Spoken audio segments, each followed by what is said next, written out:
Welcome to the Butterfly Effect. Today is Strade Bianche 2021, a legendary race today. All of the big favorites in the peloton are racing against each other. We're talking Tour de France champions, cyclocross champions, classic one-day specialists, hard man, those guys like Julian Alaphilippe that do a little bit of everything. I mean, we got all of the favorites in today's race, Strade Bianche.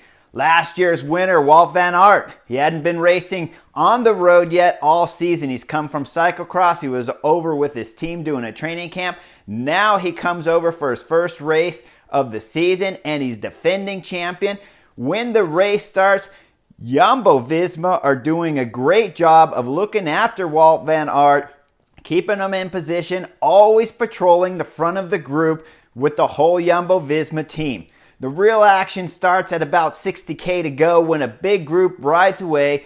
But Jumbo-Visma, they jump on the front, they control everything.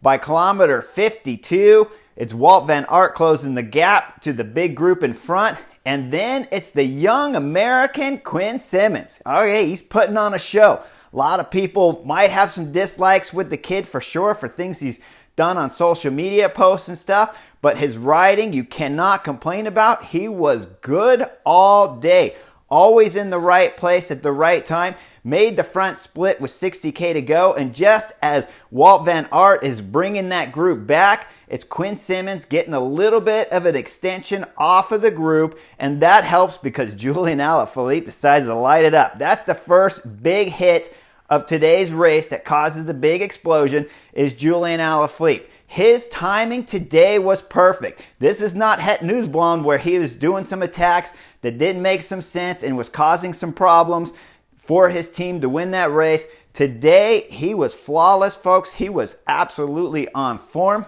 He splits it just going over the top. And as you notice, it starts to go down the descent afterwards. So you get that initial split from the peloton, but then you get that crazy descent where guys can't get organized in the back.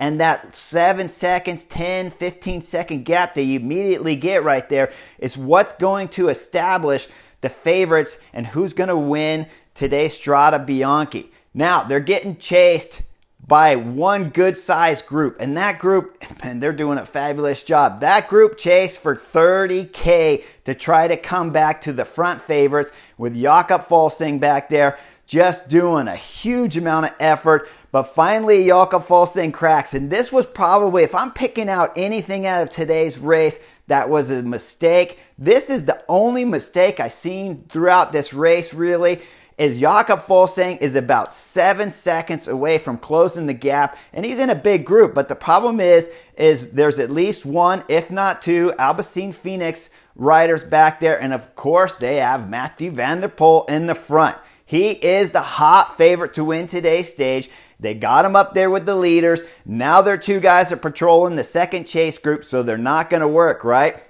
Also back there, Quebec ASOS has at least two guys back there, and they have their man, Michael Gould, in the front. Now, Michael Gould is in the front group, and there's 7 guys up there. There was 8 counting Quinn Simmons, but he flatted out. Now he's with a group of 7. 6 of those guys have legendary resumes, okay? I'm talking Tour de France champions, current Tour de France champions, cyclocross world champions, classic stage racing champions. I mean, Michael Gould is up there with just a host of legendary riders, and he's trying to make a name for himself. So his 2 Quebec guys are back there, and they're upsetting the chase in the back. Jakob Fuglsang and the other guys chasing are doing a great job. Like I said, 30K, but then finally Jakob Fuglsang cracks, throws his arms up in the air and starts yelling and screaming at riders. But guys, at Jakob Fuglsang's, at his age right now, he should know there's no chance that the Quebec ASOS guys are going to start chasing. And for sure, there's absolutely zero chance that the Alpecin Phoenix riders back there are going to chase too. When you're 7 seconds and you've been holding it that close, and they're literally going through the switchbacks like this, and as the favorites to win this race are right down here and they're right up top and they're only 7-10 seconds apart from each other at that moment, you just got to get down to doing the work, close the gap, and get up there with the favorites. Instead, that arguing that Jakob Fuglsang has right there is what I really believe finally cracks the group. The front splits up. And then, of course, now we're watching just the favorites in this year's Strade Bianche going for the win. Julian Alaphilippe was amazing with 23K to go. He throws in a big dig, and that throws off last year's winner, Wout van Aert, along with the very young, very inexperienced, but absolutely amazing Tom Pidcock. Sorry, guys. Those two, they do a great job of chasing back on. I want to highlight now when Wout van Aert gets back on, they're just getting ready to start another descent on the gravel roads. Now, Wout van Aert, when you just get popped off of a group of favorites like that, and it's Julian Alaphilippe throwing in the big dig and Mathieu van der Poel going with him, when you're coming back, you are very tired. Sometimes you could want to get to the back of that group and really relax. But he knows the danger of starting that gravel descent at the back. And Wout van Aert, this is amazing to be that clear of head when you're going that hard. He knows to get to the front. He can control the speed down the descent, even slow it down just a hair so that he can rest a little bit while he's going down the descent. And then as we go up to the next pitch on the gravel roads there, not only did he get a little bit of rest by being at the front, he controlled his line through the gravel and stuff, but he also gets to start that gravel climb from the front. And that's big because when Mathieu van der Poel throws in the big attack there, that's really going to split this up to the front three favorites with Julian Alaphilippe and Egan Bernal up there racing for the win. When he puts that dig in, that allows Wout van Aert to be able to stay with the next guys back there instead of getting detached and being just by himself. Starting at the front for that descent, going into that climb. Remember that, young pros out there. If you're tired, you can't see straight, but you know the dangerous part of the course and it's important to be at the front, you got to get there anyways, and that's what Wout van Aert does. Hats off to him. That was really, really intelligent racing at a moment when it's hard to think straight.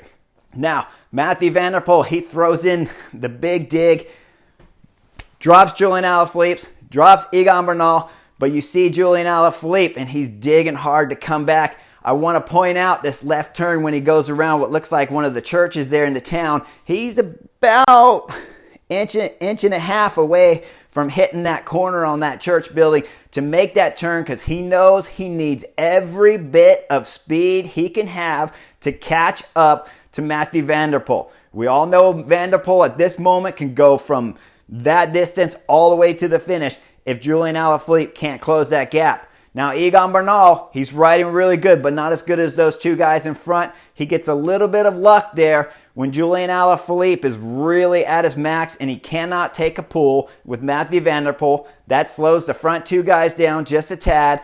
Egan Bernal can now attach on, and he's guaranteed a podium. At this point in time, I think I would just sit all the way to the finish because, of course, you have your teammate Tom Pidcock in the back chasing. Tom Pidcock is getting a free ride back there, so maybe he can recover. We all know it's hard to recover at a race of this ability when at this level with these type of riders here, but when you're sitting on, that's the most you can hope for. If Egan Bernal had sat on a little bit or just all the way to the finish, maybe that group can come back together and you can hope for some kind of tactical jump to get a 10-second leap or something before the final climb starts. But in general, you are guaranteed a top three with a podium finish, and it doesn't look like you're going to be able to drop Julian Alaphilippe and sure, not Mathieu van der Poel in the last climb. So you could only hope for Ineos that if it came back together, they can play a little tactical. Egan Bernal sits on a little bit to recover, but then you see him start to pull. It's clear that Ineos have decided that they're going to go for a for sure podium rather than get caught and maybe finish 4th, 5th, 6th, or 7th.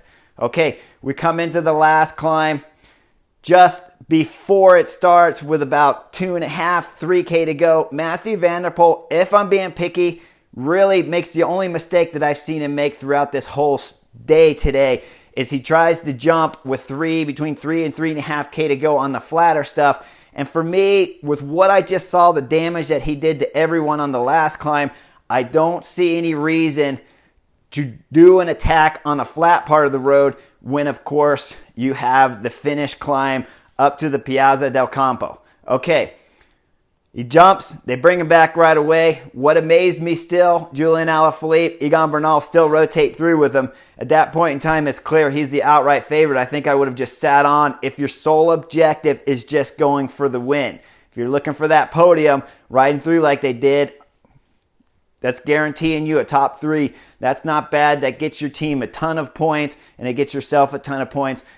Also gets you results. Looks really good on your contract when that time comes up again to say that you podiumed here at Strade Bianche in 2021 with this kind of legendary field. It's absolutely beautiful. So when you talk about getting your result at Strade Bianche on the podium in 2021, it's going to be remembered. Everyone will know about the quality of this field, having 2 Tour de France champions in there, world champions, cyclocross champions, one-day races. It's unbelievable. So with 600 meters to go, Mathieu van der Poel accelerates. He doesn't jump 100%, but he does a good acceleration. 100 meters later, with 500 meters to go to the line, he throws in everything, blows this race up. And Mathieu van der Poel, congratulations on what was a fabulous day of racing at Strade Bianche. Was tactically brilliant from just about everybody out there. I love watching these kind of races when everything is on the line. All of the favorites are coming into today's race, and somebody's got to lose. Pretty much everybody's got to lose because only one guy's winning, right? Mathieu van der Poel is our winner today at Strade Bianche. Fabulous win. I'll see you guys real soon on the butterfly effect for Paris-Nice.